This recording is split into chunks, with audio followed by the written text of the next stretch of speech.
kíni tí ti jẹ́ bàbá tó bí kọ̀ọ̀kan yín wọ́n wọ iná bàbá tó bí kọ̀ọ̀kan yín wọ́n wọ iná bàbá tó bí kọ̀ọ̀kan yín wọ́n wọ iná lábàríkà alukur'an. Sheikh Akeugba Gold ti yarí o, wọ́n fárígá pátápátá fáwọn àáfàá Ahlus-Sunnah àti bó ṣe máa ń polongo iná fẹ́ni tó bá ti kú, pàápàá jùlọ lórí bí wọ́n ṣe tún sọ wípé òkú Sheikh Ajani Bello pé inú iná ló ń lọ. Sheikh Akeugba Gold ní ṣáwọn ni màláìkà náà ni pé kí ló dé gan, ó tó gẹ́ látàkókò ìlọ 50-50 báyìí ló kù táwọn ò fi máa ṣe pé tá a bá tún ti rí àgbà àáfàá Ahlus-Sunnah kankan tó náà bá kú ṣe bẹ́ẹ̀ tó bá kú níṣe ni káwọn àáfàá tó kù náà bọ́ sórí ayélujára kán máa rọ̀jò náà lé wọn lórí o. ọ̀rọ̀ ìwádìí wàhálà báyìí kódà Sheikh Akeugba Gold tún mẹ́nuba àwọn oníṣẹ̀ṣe kọ̀ọ̀kan tá à ń rí táwọn náà tún bẹnu àtẹ́lu òkú Sheikh Ajani Bello. wọ́n ní ṣé káwọn náà wá jáde káwọn àáfàá náà jáde kán máa bẹnu àbùkù lu àwọn tó jágbà nínú àwọn oníṣẹ̀ṣe náà ni. ọ̀rọ̀ wa ti di nǹkan báyẹn yẹn ẹ jẹ́ àjẹjọ wo fọ́nrán ìkéde máa fi opinion ti yín sí comment.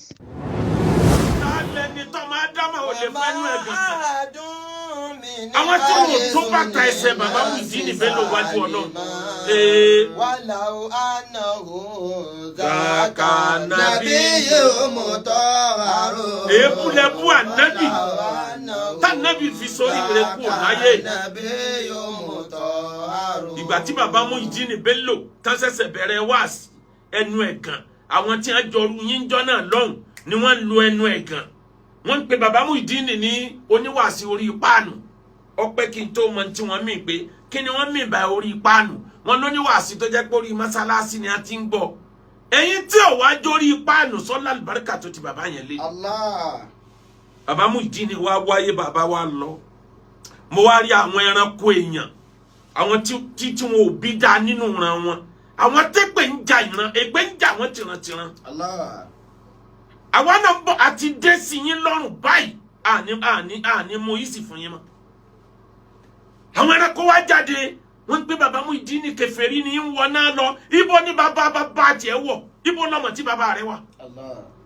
bàbá rẹ̀ tí wọ́n fi tẹ́lẹ̀ náà ò ṣe sọ tiẹ̀ kó o tó sọ tẹni tọ́lọ́run yọ́nú sí. ẹ̀yin òpònú ayérada níjọ́ ẹ ti wọnú ìsìláàmù lẹ Yorùbá ní fìtínà ti dé. kò síbi tẹ́ wọ̀ láyé tàdánwò ní wọ̀bẹ̀. orílẹ̀-èdè ìsìláàmù márùn-ún ló wà nù ogun kòjogún kọjọ́ fìtínà látara wàhálà ẹ mú ẹ̀sìn náà ó fẹ́ sú gbogbo mùsùlùmí. méjì ńlẹ̀ pín wá sí ọ̀tọ̀ ní gbogbo mùsùlùmí tá ń bẹ ní Nàìjíríà ọ̀tọ̀ ní gbogbo mùsùlùmí tá ń bẹ nílẹ̀ Yorùbá. ẹ̀yin kan bẹ ẹ̀yin àfáàlẹ̀ Yorùbá tí wọ́n ń yẹ̀yẹ́ yín lọ́tún lọ́sì táyìn náà wá rọ̀pẹ̀tì bí apẹ̀rẹ̀ ẹnu fùfú. wọ́n ń pè yín láàfẹ́ ẹlẹ́bọ ẹ̀yin náà máa pa wọn náà láàfáà súnà ẹlẹ́bọ làwọn náà. súnà kèfèrí ni wọ́n súnà kèfèrí gidi ni wọ́n. kí ni tí ti jẹ́ tó jẹ́ pẹ́yìn lẹ́ẹ̀dáná tẹ́ wá wọn iná fún bàbá Muyideen Bello kí ni tí ti jẹ́. níbo ni a ti tata ló dájọ́ ọ̀rú ẹ̀. Anabi wa Muhammad sallallahu alayhi wa sallam anabi ni la tasubu li amwata fatunu li ahya. anabi ni ẹ má bú àwọn òkú mọ́ ẹ má bú òkú tó ti lọ kẹ́ ẹ má wá kó ìnira bá àwọn tí ń bẹ láyé ẹ má bú òkú mọ́. níbo mi anabi ni la tasubu li amwata fa innahum qad afdaw ila ma qaddamu. ẹ má bú òkú mọ́ àwọn tí déwájú Ọlọ́run wọ́n ti ń gbẹ̀san ṣẹ̀ wọn lọ́wọ́. kí ni wọ́n máa tọ́ bá kúrò láyé ọ̀nà abọ́lọ́ máa tọ́ gbà kúrò láyé. bàbá tó sórí ìrètí gbogbo ayé mà pé eléyìí wáyé ọ̀rá yé ṣe ìwọ ń fẹnu ẹ̀gán kan. ànábì sọ̀rọ̀ yìí inú bí ànábì débi pé ọ̀kan náà àwọn sàhábà sọ fún ànábì pé ya Rasulullah na'udhu billahi min ghadabik. ànábì ọlọ́mọdé àríbínú rẹ̀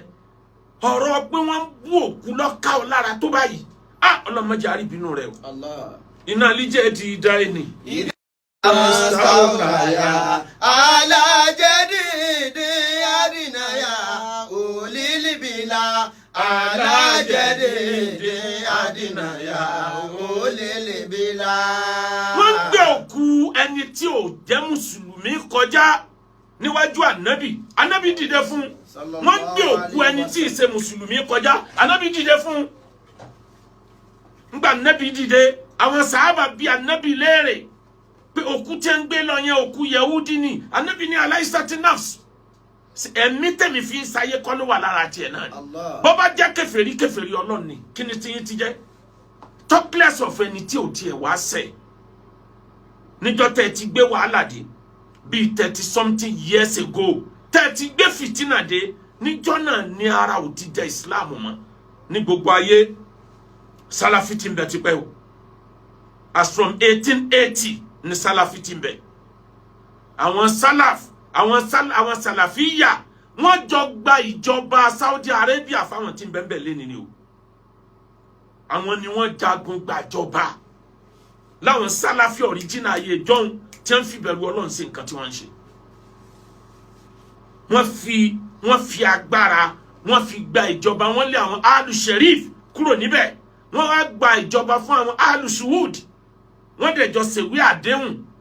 pé àwọn làwọn máa control ẹ̀sìn ẹ̀yin lẹ́ẹ̀ máa control ìjọba bí wọ́n ṣe ṣe lọ́dún náà lọ́hùn nù kótó di pé thumma awrathna al-kitaba alladhina istafayna min ibadina wa minhum zalimun li nafsihi wa minhum muqtasidun wa minhum sabiqun bil khayrati bi idhnillah àwọn tí a padà jogún tírà Salafi minhum zalimun li nafsihi alábòsí ń bẹ láàrin wọn ntí wọ́n bú tí yàwó àìdá nasi ama anta fa'ilu yama yu'adu alayhi umuru bin nafasi ntí wọ́n wá àwọn èèyàn lé lórí wallahi ń bẹ lọ́wọ́ tí wọ́n náà wọ́n kà change orúkọ kíní yẹn wọ́n pè ní nǹkan mi ni ìwọ tí wọ́n ka ẹ̀mí rẹ ibo ló mọ̀ tẹ́mi rẹ ó tàn sí gbogbo èèyàn ní kèfèrí gbogbo èèyàn lẹ́ni ibú tó bá jẹ́ pé ẹ̀yin àfàlẹ̀ Yorùbá wallahi wọn nírinṣẹ́ kankan ju ebu orí íńtánẹ́ẹ̀tì lọ wọn nírinṣẹ́ ju ebu orí íńtánẹ́ẹ̀tì lọ bí wọn bá bu yẹn náà bu wọn padà it's high time tẹ́ ẹ bá tètè dìde ẹ̀yin àfàlẹ̀ Yorùbá gbogbo àwọn bàbá wa tó kù láyé yìí gbogbo ọjọ́ tí wọn bá ti ń jáde láyé ni wọ́n máa fẹnu yẹ̀yẹ́ wọn níjọ́ àwọn bàbá tí wọn náà bá jáde ẹ̀yin náà jáde tí wọn báwọn síbáwọn náà ní àwọn bàbá láyé wọ́n dẹ̀ láwọn àfa àtọ́dàgbà tí wọn bá ti ń kú ẹ̀yin náà máa jáná lé wọn lórí ẹ máa pè wọn lọ́mọ náà ẹ jẹ́ àjọ dàrú bí ọba dàrú kíjọba wá wò pé àwọn wo ní eléri bú tẹ́ ń dalẹ̀ Yorùbá rú báyìí kíjọba wò pé àwọn wo lòpònú tẹ́ ń dalẹ̀ Yorùbá rú báyìí ẹni ọba bú bàbá ẹnìkan bú bàbá tiẹ̀ náà ntọ́rọ̀ kan nu èyí tó bá yà gbé lọ kóòtù á gbé lọ àmọ́ majority àwọn eléyìí wọn nílà káyì wọ́n wá balẹ̀ Yorùbá jẹ́ ni àìjọ sí Islam ní Islam jọ kó wa pọ̀ ni sẹ́yìn lẹ́ẹ̀dájọ́ ni àwọn kan bẹ láyé tí wọn ò tiẹ̀ gbà pọ́lọ́hún bẹ ẹjọ́ kí lẹ́ẹ̀dá fáwọn yẹn wọn rí Ọlọ́run rí wọn gbúrò Ọlọ́run rí ṣé lérò pé gbogbo orílẹ̀-èdè ayé ní Islam wà ní àwọn orílẹ̀-èdè kan bẹ kò sí Islam ń bẹ lórílẹ̀-èdè ayé tá a wà yìí náà ni bí wọ́n ṣe báànù Christianity láwọn orílẹ̀-èdè kan wọ́n báànù Islam lára orílẹ̀-èdè kan wọ́n dẹ̀ báànù traditional Islam orílẹ̀-èdè kan kí ló dé títí yín le tó báyìí àti 1991 wọ́n bẹ̀rẹ̀ tí ń jẹ́ Ahlus-Sunnah wal-Jama'ah wọ́n bẹ̀rẹ̀ ohun bóyá ní 1980 something kó tó wá no 1880 tàbí 1890 mìíràn ti yá àyàn mọ́ ni wọ́n bẹ̀rẹ̀ wọ́n fọ́ọ̀mù ẹ̀ látara Salafiya ni wọ́n ti fọ́ọ̀mù ẹ̀ àwọn kan ni wọ́n dé ni wọ́n tún rọ pé eléyìí ẹ̀ jẹ́ gbogbo tó bá jẹmọ́ ti sunna nabi ìlàwọ́ gbà mú pẹ̀lá níyàn rẹ̀ làwọn tí wọ́n dá sílẹ̀ ni a fi dá sílẹ̀ Ibn Taymiyyah rahimahullah Ibn Qayyim rahimahullah àwọn ẹni Ọlọ́run tí wọ́n dá gbogbo nǹkan yìí lẹ̀ àníyàn rẹ̀ ni wọ́n fi dá sílẹ̀ ọdọ́wọ́ tí ń tẹ́lẹ̀ sọ dín ní iṣẹ́ fìtínà kó tó wá di pé wọ́n pín sọ́nà mẹ́ta àwọn kan gbàgbọ́ pé àwọn lè dá sọ̀rọ̀ politics àwọn kan láwọn ò gbà àwọn kan ní gbàgbọ́ sí pé káwọn ó gbébọn ni sete ba wa gbébọn sí ilẹ̀ wa ń bí ilẹ̀ tí wa gbébọn lẹ́wà sọ wá dọ̀tá ara wa Boko Haram gan Ọlọ́run kápá àwọn ká tó pẹ̀yìn kí ni tí yín ti jẹ́ tẹ́ẹ̀mọ̀ wá jánẹ́lé gbogbo wa lórí gbogbo bàbá yín iná ni wọ́n wọ̀ lábàríkà al-Qur'an kí ni tí yín ti jẹ́ bàbá tó bí kọ̀ọ̀kan yín wọ́n wọ̀ iná lábàríkà al-Qur'an kí ni tí yín ti jẹ́ tẹ́ẹ̀mọ̀ dájọ́ ọ̀nà lé gbogbo àwọn àfáà wa lórí ẹ̀yin àfáà wa tẹ́ dákẹ́ bàbá gbogbo yín bẹ́ẹ̀ lé o tí a bá ti ń kú làwọn eléyìí ọmọ kódà bí náà yẹn o bọ́lá wọn ò gba ẹnu wọn sọ̀rọ̀ ọ̀rọ̀ yẹn ọmọ dùn yàn lẹ́mìí èébú mélòó ni wọn ò búrú wa tán èpè mélòó ni wọn ṣẹ́ fún wa tán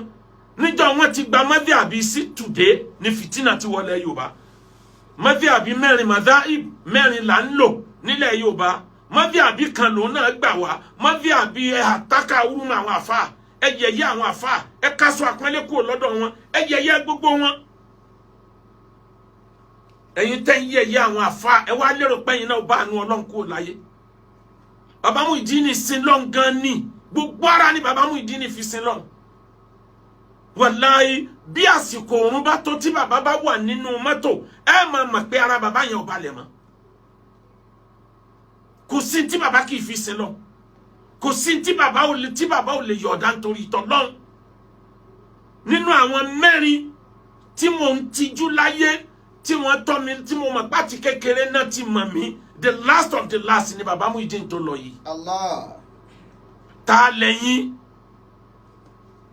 bẹ́ẹ̀ bá wá ṣe tán máa sọ pé gbogbo kéwú lẹ́mọ̀ ṣé Ọlọ́run fi kéwú ròyìn ànábì nínú Qur'an ni fa innaka la ala khuluqin adhim ìwà lọ́lọ́run fi ròyìn ànábì ó dáa kí èèyàn ó lẹ́kọ̀ọ́ kéwú bẹ́ẹ̀ tí èèyàn bá lẹ́kọ̀ọ́ kéwú tí ò ní maturity tí ò ní wisdom ọba tó ní wá gan sọ fáwọn kan pé alaysa minkum rajulun rashid ẹ̀yin ò lọ́pọlọ tẹ́ fi lo mímọ̀ yín ni àfi ká ẹ máa ṣépè fún gbogbo àfáà lọ́tún lọ́sì wá so ṣe débi pé ẹ ti kó majority àfáà sínú apẹ̀rẹ̀ kì í ṣẹ́rù tèmi ọmọ akéwògbẹ̀rù nínú yín ó kó sínú apẹ̀rẹ̀ mélòó lára yín mélòó àwọn alùsùnà tí ẹ dá ń bẹ o ẹ má sì mí gbọ́ o àwọn alùlìfìtìnàtì àwọn kan bẹ alùlìfìtìnà ni wọn ìṣe alùsùnà àwọn alùsùnà dáadáa ń bẹ nílẹ̀ Yorùbá yìí láwọn àgbà súnà àwọn torí wọn pé àwọn tí ń wá àlàáfíà àwọn tí ń wá bí wọn ó ṣe lo ẹwà Islam fi hàn àwọn èèyàn pé tí ń jẹ ẹwà Islam ni kì í ṣe àwọn rédèrèdè kọ̀ọ̀kan tí ń jáde láwọn tí ń gan aṣọ márùn tí ń fi abẹ́rẹ́ gan aṣọ márùn mọ́ra wọn lọ́rùn yìí sáà ni wọ́n wá pera wọn pé àwọn lọ́lọ́run gbà fún ibo lọ́lọ́run ti gbà fún yín ẹ̀yin àfáà ẹ̀yin ará ayé ẹ̀yin mùsùlùmí ayé bẹ́ẹ̀ bá ti rí yàn ó ń jà mí lẹ́nu pé wáì tó jẹ́ pé ẹni tó bá ti lè sọ̀rọ̀ burúkú jáde sí yàn lẹ́gbàgbọ́ pò ń lo ìbẹ̀rù Ọlọ́run tá lànàbì sọ wọ̀rọ̀ tán sọ ìta lànàbì sọ fún òkú wo ni ń gbé lọ tá lànàbì sọ yìí pé inú náà ní lọ òkú wo ni wọ́n ń gbé lọ ó ikú wọ́n ń gbé lọ ànábì wa ní bí sẹ́ ń lọ yẹn inú náà ní lọ tá kí ló dé tẹ́yìn mẹ́sìndà ànábì lọ báyìí gbogbo ẹni tí ọba máa gbà pa àfáàlè èèyàn ẹ máa wo ẹ̀kọ́ ẹ máa wá wo ìwà tí ń bẹ lọ́wọ́ ẹ̀ tí wà tí ń bẹ lọ́wọ́ ẹ̀ bá ti khalafa mímọ̀ tó lóhun ní ẹ gbà pé kì í sàfà àfà ṣàìtọ́nù ni iná àlíjẹ́ di ìdá ẹni. ìdá mọ́tòláyà alájẹ́dídì. kádìnnáyà òlìlìbìlà alájẹ́dídì àti òlìlìbìlà. mùsùlùmí tí ń yẹ̀yẹ́ Baba Muyideen Bello àwọn bàbá tiẹ̀ náà gbẹ̀san níjọ́ wọn náà bá kú ọgbẹ̀san à ń retí kí bàbá kọ̀ọ̀kan yín náà kú à ń retí ẹ̀ èyí tí ò ní bàbá láyé nínú yín yóò ní fámìlì gbogbo wa lájáde tá a máa rọ iná lé wọn lórí Ọlọ́run fẹ̀mí wálẹ̀ gbogbo bàbá tó bí yín kódà bó kú mọ́sálásí àsọ pé náà ní ọwọ́ ẹ̀yin náà lọ fìlẹ̀ wò kẹ́ ẹ mọ̀ bí ṣe rí mùsùlùmí tí ń yẹ̀yẹ́ àfà traditionalist ẹ̀yin oníṣẹ̀ṣe múrítẹ́nìkan náà jáde tí ń ṣépè fún Baba Muyideen Bello ẹ̀san máa ń bẹ èmi kì í ta sí àwọn ẹlẹ́sìn míì bẹ́tẹ́ léyìí tí wọ́n ṣe yìí ti pọ̀ jù náà sódà káwọn olórí traditionalist náà máa kú káà náà máa ṣépè fáwọn náà káà náà máa sọ pé bí wọ́n ṣe ń lọ nǹkan báyìí ní ó ṣẹlẹ̀ sí wọn how will you feel ẹ tiẹ̀ tijú ó ti kú ṣe bí àṣà Yorùbá máa ń bọ̀wọ̀ fẹ́ni tó ti kú ni kí ló dé tí bàbá ẹni Ọlọ́run yìí lọ tán tẹ̀yìn kan tó jáde tẹ̀yìn náà ń ṣépè àwa ń wọ́n náà bá